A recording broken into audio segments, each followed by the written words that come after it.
یہ 17 نومبر 1906 کا دن تھا جب جاپان کے ہیماماتاسو کے شہر شیزوکا میں ایک ایسے بچے کی پیدائش ہوئی جو مستقبل میں اپنا ایک بہت بڑا نام بنانے والا تھا۔ جی ہاں، ہم بات کر رہے ہیں ہونڈا کمپنی کے بانی سوچارو ہونڈا کی۔ اس کی والدہ میکا ایک ویور تھیں اور انہوں نے پیچیدہ نمونوں کو باندھنے کے لیے اپنی لوم کو بھی ڈیزائن کیا تھا۔ ہونڈا کے والد یہودی اور ایک لوہار تھے جو کہ سائیکل کی مرمت کا کام کرتے تھے۔ ان برسوں میں بڑے شہروں میں بائی سائیکل بہت مشہور تھے۔ اس کے والد ٹوکیو میں ناک ڈاؤن میں کم قیمت پر ٹوٹی ہوئی بائکیں خرید کر انہیں مرمت کر کے فروخت کر دیتے تھے۔ سوچارو اپنے والد کو ان کے کام میں مدد کرتا تھا اور سائیکل کے حصے اس کے پسندیدہ کھلونے تھے۔ سوچارو ایک بہترین طالب علم نہیں تھا، لیکن وہ اپنے والدین کو مایوس نہیں کرنا چاہتا تھا، لہذا اس نے اسکول رپورٹ کی طرح ایک نئی رپورٹ بنائی اور اس میں اپنے سگنیچر کر دیے تاکہ اس کے والدین وہ دیکھ کے خوش ہو جائیں کہ ان کا بیٹا پڑھتا ہے۔ سوچارو کو یہ پتا نہیں تھا کہ ڈاک ٹکٹ کو آئینے سے بہتر بنانا ہوتا ہے، لیکن پھر بھی اس نے دوسرے عام جماعتوں کے لیے کئی جعلی ٹکٹ بنائی جس کا کسی کو پتا نہ چلا۔ 1922 میں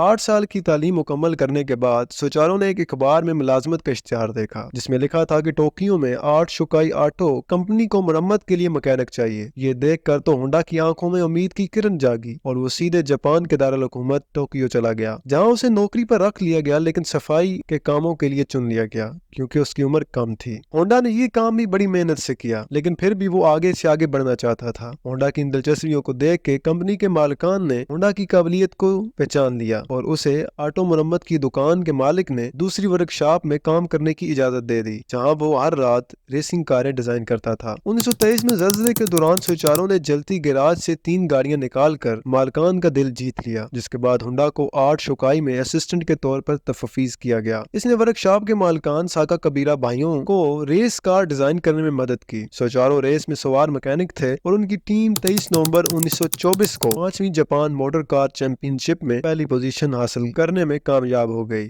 یوزو ساکا کبیرہ نے صوبے میں متعدد شاخیں کھول کر اپنے کاروبار کو وسیع کیا اور ان شاخوں میں سے ایک شاخ کی قیادت ہیماماتسو شہر میں 21 سالہ سوچارو کے سپرد کر دی۔ 1936 میں ہونڈا نے ٹوکیو کے نواحی علاقوں میں جاپانی تیز رفتار ریلی میں حصہ لیا جس میں تیز رفتار گاڑیوں کی ریس لگی ہوئی تھی، لیکن بدقسمتی سے ہونڈا حادثے کا شکار ہو گیا۔ اس کی کار 120 کلومیٹر فی گھنٹہ کی رفتار سے دوڑ رہی تھی۔ ہونڈا اچانک رک جانے والی کار سے ٹکرا گیا اور اس کی کار ہوا میں 3 کلٹیاں کھاتے ہوئے دور جا گری۔ کار اتنی خراب ہوئی کہ اس کا ایک پرزہ بھی سلامت نہ رہا اور ہونڈا کا چہرہ کئی زخموں سے بھر گیا۔ اس نے 3 ماہ اسپتال میں گزارے۔ ریسنگ کے دروازے اس کے لیے ہمیشہ کے لیے بند ہو گئے تھے۔ اسپتال سے واپسی پر ہونڈا نے گاڑیوں کے اسپیئر پارٹس پر کام شروع کیا اور اس نے پسٹن بنانے اور ان سب کی آزمائش کے لیے ہونڈا نے ٹویوٹا کمپنی میں اپنے پسٹن بھیجے، لیکن سوچارو کو یہ خوفناک خبر ملی کہ حالیہ برسوں میں اس کے تیار کردہ 30,000 پسٹن میں سے جو ٹویوٹا کمپنی کو امتحان کے لیے بھیجے تھے، ان میں سے معائنے کے لیے صرف 50 کو قبول کیا گیا ہے اور صرف 3 ٹکڑوں نے کوالٹی کنٹرول ٹیسٹ پاس کیے ہیں۔ لہٰذا ہونڈا نے پڑھنے کا ارادہ کیا اور اپنی فیلڈ میں ڈپلوما کیا اور دوبارہ سے ایک نئی کمپنی کا آغاز کیا۔ کوئی دوسرا آدمی شاید ایسی صورتحال میں ٹوٹ جاتا، لیکن اب کی بار ہونڈا نے ہیماماتسو میں اپنا کاروبار کھولا۔ 1937 میں ہونڈا نے ٹوکائی سیکی کمپنی کی نام کی بنیاد رکھی اور پسٹن کی انگوٹھیاں تیار کرنا شروع کر دیں،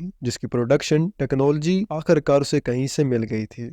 لیکن اسی دوران چین جاپان جنگ اور پھر دوسری جنگ عظیم کے دوران ہونڈا کی کمپنی نے ٹویوٹا کو پسٹن فراہم کیے جو کہ 40% بنتے تھے اور جہاز سازی اور ہوائی جہاز تیار کرنے والی کمپنیوں کو بھی حصے فراہم کیے۔ لیکن دوسری جنگ عظیم میں جاپان کی شکست کے ساتھ توکے سیکو ختم ہوا۔ 1945 میں ہیماماتسو نے امریکی طیارے کے ذریعے بڑے پیمانے پر بمباری کی۔ ہونڈا نے سمجھ لیا کہ یہ ملک غربت اور بربادی کی اس لہر میں داخل ہو رہا ہے جس میں کچھ چیز بچے گی نہیں، لہذا اس نے فیکٹری کو بحال کرنے کے بجائے اس کو بیچنے کا فیصلہ کیا اور اپنی کمپنی ٹویوٹا کو 4,50,000 ین میں فروخت کر دی اور اس رقم میں سے 10,000 ین ہونڈا نے شراب کا ٹینک خریدنے میں لگا دیا، جسے اس نے اپنے گھر کے سین میں نصب کر دیا اور عوامی طور پر یہ کہہ دیا کہ وہ اب 1 سال آرام کرے گا۔ اس دوران ہونڈا کو ایک نیا آئیڈیا آیا اور اس نے دوبارہ سے 1946 میں ہونڈا نے اپنی ایک نئی فیکٹری کھولی جس کو ایک عظیم الشان نام ہونڈا ٹیکنالوجی ریسرچ انسٹیٹیوٹ کر دیا گیا اور وہ موپیڈس کی کارکردگی میں مصروف ہو گیا۔ اس نے ایک چھوٹے سے آرمی ریڈیو جنریٹر انجن کو سائیکل پر لگایا، ربڑ کی گرم پانی کی بوتل کو ایندھن کے ٹینک کے طور پر استعمال کیا اور اسے پھر آئل سے بھر دیا۔ ان اوقات میں جاپان کے دیہی علاقوں میں بہت سارا تیل موجود تھا۔ ہونڈا نے ان موپیڈز میں اسے 1500 فروخت کیے اور اس نے اپنی ایجاد کا نام چوچو رکھا۔ ہونڈا نے انجن کو اپنے ڈیزائن کے 2 اسٹروک انجن سے تبدیل کیا۔ یہ پہلا ہونڈا اے ٹائپ پروڈکٹ تھا جو ایک محنتی شخص نے 1947 میں تیار کیا تھا۔ 2 سال کے بعد انسٹیٹیوٹ ہونڈا موٹر کمپنی بن گئی۔ جیسے ہی ہونڈا موٹر نے موٹر سائیکلیں تیار کرنا شروع کی، غیر ملکی کمپنیاں ہونڈا کی پیداوار میں دلچسپی لینے لگ پڑیں اور ان کے نمائندے ہونڈا کے ساتھ معاہدوں پر دستخط کرنے جاپان آنے لگے۔ موٹر سائیکل انڈسٹری میں عروج تک پہنچنے کے بعد ہونڈا نے فیصلہ کیا کہ اب وہ ایک دلکش خواب جو اس نے بچپن میں دیکھا تھا وہ پورا کرے گا، یعنی جدید آٹو موبائل، یعنی جدید کاریں بنائے گا۔ بچپن میں جب اس نے پہلی بار کار دیکھی تو حیرت میں پڑ گیا۔ اپنی زندگی میں وہ اس تجربے کو یاد کرتا ہے کہ دنیا کی ہر چیز کے بارے میں بھول جانے کے بعد میں کار کے پیچھے بھاگ رہا تھا۔ مجھے لگتا ہے کہ یہ تب تھا اگرچہ میں بہت چھوٹا تھا، لیکن میرا خیال ہے کہ کسی دن میں خود کار تیار کروں گا، اور اس نے یہ بات سچی کر دکھائی۔ 80 کی دہائی کے آغاز میں Honda motor company corporation Japan میں کاروں کا تیسرا سب سے بڑا پروڈیوسر تھا۔ اس دہائی کے اختتام تک یہ دنیا کی تیسری سب سے بڑی کمپنی بن چکی تھی جو کاریں بناتی تھی، اور اس کمپنی کی سب سے مشہور کار ہونڈا سیوکس تھی جو تمام دنیا میں پسند کی گئی، اور آج بھی ہم اس کے نئے ورژن دیکھ رہے ہیں۔ کئی اپس اینڈ ڈاؤن اور کئی ویژنز کا شاہکار ہونڈا آخر 5 اگست 1991 کو انتقال کر گیا۔ اپنی زندگی کے اختتام تک وہ بہت ساری کامیابیوں کے ساتھ سامنے آیا، جن میں 470 ایجادات، 150 پیٹنٹ، مشیگن ٹیکنیکل یونیورسٹی اور اوہایو اسٹیٹ یونیورسٹی میں اعزازی ڈاکٹریٹ، اپنے ملک کا سب سے بڑا اعزاز جاپان کا بلو ریبن، اور بہت سے دوسرے کارنامے جیسا کہ $3200 سے شروع کرنے والا کاروبار وہ $30 بلین سے زیادہ کی سالانہ آمدنی پر لے کر گیا اور اپنی کمپنی کو نمایاں کیا۔ سچارا ہونڈا نے ایک بار کہا تھا، "Many people dream of success.